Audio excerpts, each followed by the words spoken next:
Ramdam na po ang itinaas na Signal number 1 sa maraming lugar sa Luzon dahil sa bagyong Dodong. Kabi-kabilang pagbaha o pagguho ng lupa ang idinulot ng malakas na ulang epekto ng bagyo.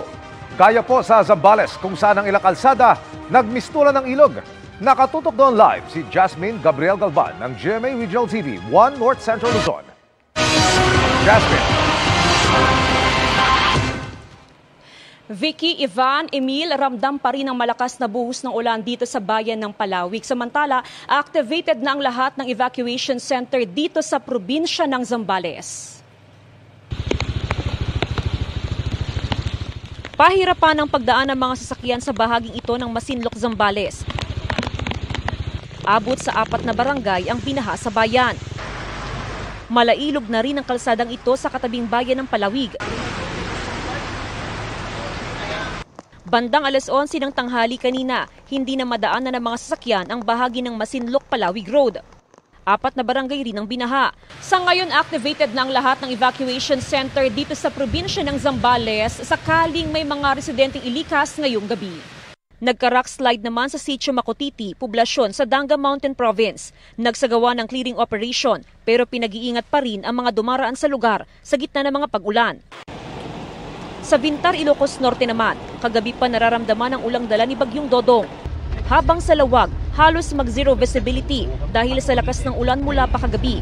Sinamantalayan ng mga magsasaka na agad nag-araro ng mga tanimang pinalambot ng tubig ulan. Ganyan rin ang ginawa ng mga magsasaka sa bayan ng Bacara, pero kung sa kanila, biyaya yan.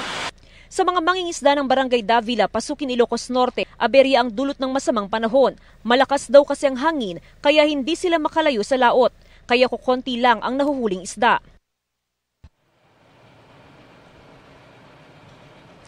Emil, balik dito sa probinsya ng Zambales. As of 4 p.m., hindi pa rin possible sa mga motorista ang Candelaria Road. Pinapadaan ng mga motorista sa alternatibong ruta papunta sa bayan ng Masinloc. Samantala, dito naman sa bayan ng Palawig, tuloy-tuloy pa rin yung distribution ng relief goods sa mga apektadong residente. Yan muna ang latest mula dito sa probinsya ng Zambales. Balik sa iyo, Emil. Maraming salamat, Jasmine Gabriel Galvan ng GMA Regional TV 1 North Central Luzon. Good news mga kapuso! Maaari niyong mapanood ang 24 oras at iba pa naming mga newscast sa aming YouTube channel.